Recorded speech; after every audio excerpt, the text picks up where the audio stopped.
नमस्कार प्यारे बच्चों, मैं आपकी हिंदी की अध्यापिका किरण बाला राणा। आज हम अपने व्याकरण भाग में से पढ़ेंगे संदेश लेखन। संदेशों का जो सिलसिला है ये बहुत पुराना और परंपरागत है। पुराने समय में राजा लोग कबूतरों के माध्यम से, हरकारों के माध्यम से अपने संदेश भेजा करते थे और हमारे कवियों ने तो बादलों को ही अपना संदेशवाहक बनाया। धीरे धीरे इसका स्थान डाकिये ने लिया। आज मोबाइल फोन संदेश भेजने का सबसे बड़ा साधन बन चुका है। व्हाट्सएप, फेसबुक के द्वारा लोग अपने संदेश एक स्थान से दूसरे स्थान तक भेजते हैं। आइए सबसे पहले जानते हैं कि संदेश लेखन क्या होता है। किसी व्यक्ति या समूह द्वारा किसी व्यक्ति या समूह को लिखित रूप में दी जाने वाली जानकारी या विचारों को संदेश लेखन कहते हैं। बच्चों, आइए जानें संदेश लेखन के उद्देश्य क्या है। घनिष्ठता व्यक्त करने के लिए, जनमानस को प्रेरित करने के लिए, किसी को निमंत्रण देना हो उसके लिए, कार्यालयीय उपयोग के लिए, जनता को जागरूक करने के लिए।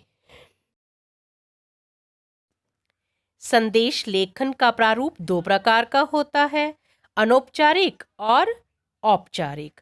मित्र, प्रिय, संबंधित एवं परिचित को जब हम संदेश लिखते हैं वो अनौपचारिक के अंतर्गत आता है, और अनौपचारिक के अंतर्गत आने वालों के अतिरिक्त अन्य सभी संदेश औपचारिक संदेश लेखन के अंतर्गत आते हैं।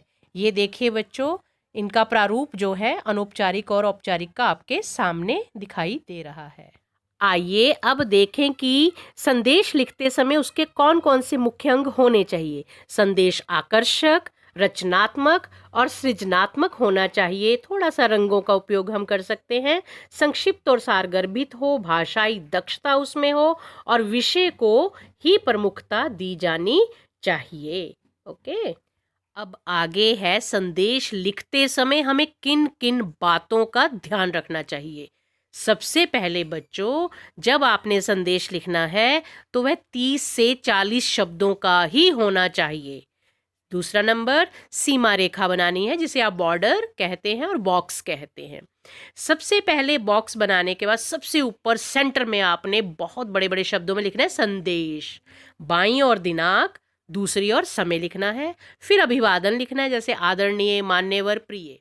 मुख्य विषय बीच में आएगा, जो भी संदेश है वो आप लिखेंगे। फिर भेजने वाले का नाम। इस बात का ध्यान रखना है कि जो भाषा है वो आपके संदेश के अनुकूल होनी चाहिए। बहुत बड़े बड़े शब्द नहीं लिखने हैं। आप रंगों का भी प्रयोग कर सकते हैं उसको आकर्षक बनाने के लिए। प्यारे बच्चों, आइए अब जानते हैं संदेश लेखन के प्रकार।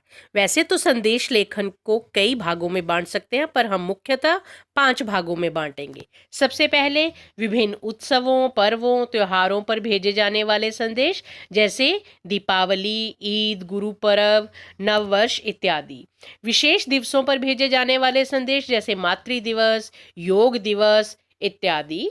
सामाजिक अवसरों पर भेजे जाने वाले संदेश, व्यक्तिगत रूप से भेजे जाने वाले संदेश, जैसे देर से आना, जल्दी पहुंचना, माँ बाप, भाई बहन, रिश्तेदारों को जब हम ये संदेश भेजते हैं। उसके बाद है राष्ट्रीय संदेश।